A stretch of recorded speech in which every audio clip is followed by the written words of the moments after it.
Former President Obama is speaking at a campaign rally for Vice President Harris. Let's listen to what he has to say. His money, his ego, his grievances, his insecurities. He wants the middle class to pay the price for another huge tax cut that would mostly help him and his buddies. He doesn't care if he costs more women their reproductive freedom, because apparently he doesn't think that it's going to affect him. It won't make a difference in his life. But most of all, Donald Trump wants us to think that this country is hopelessly divided between us and them, between real Americans, quote unquote, who support him, of course, and outsiders who don't. Because he thinks that having America divided, having people angry and resentful, will increase his chances to get elected. It's as simple as that. And I'm here to tell you, Milwaukee, we do not need another 4 years of Trump's arrogance and incompetence and division. America's better than that. America's ready to turn the page. America's ready for a new story, a better story. We are ready for a President Kamala Harris.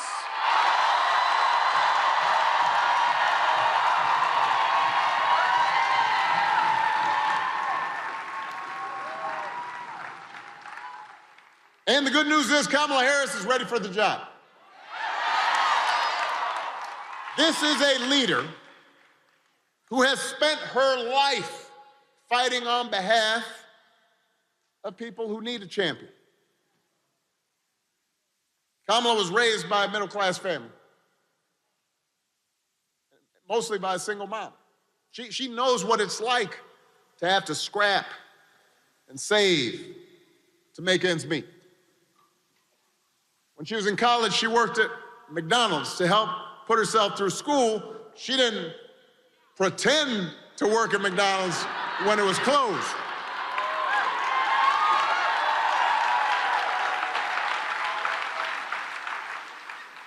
Her mom was I guess 5 feet tall, little brown woman with an accent, and you can imagine that she wasn't always given her due.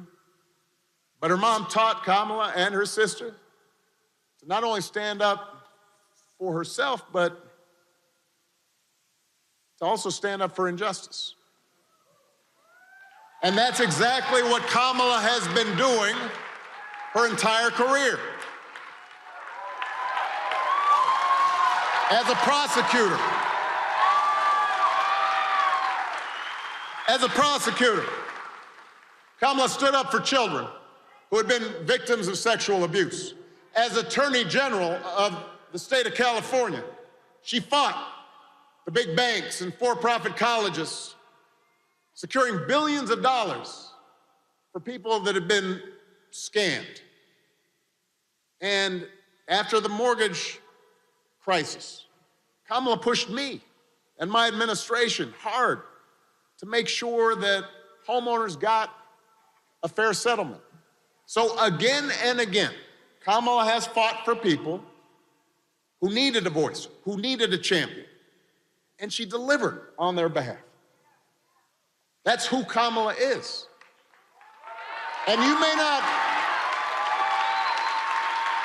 may not agree with every decision she makes, but I can promise you, if you elect her, she will see you and hear you, and she will have your back every single day, and she will work hard on behalf of all Americans.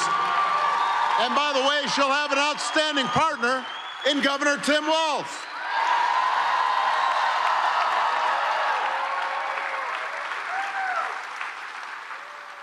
I love that dude. He is a veteran, he's a teacher, he's a coach, he was a great governor. Turns out he can even take a vintage truck apart and put it back together again. You think Donald Trump can do that? Do you think Donald Trump has ever changed a tire in his life? If he gets a flat tire, he calls his chauffeur, Jeeves. Jeeves, change that tire. I don't know if his chauffeur is actually named Jeeves, but I like to think it's Jeeves. The point is, if you elect Kamala and Tim, they know something about your life because it's been their life. They'll be focused not on their problems, they'll be focused on yours.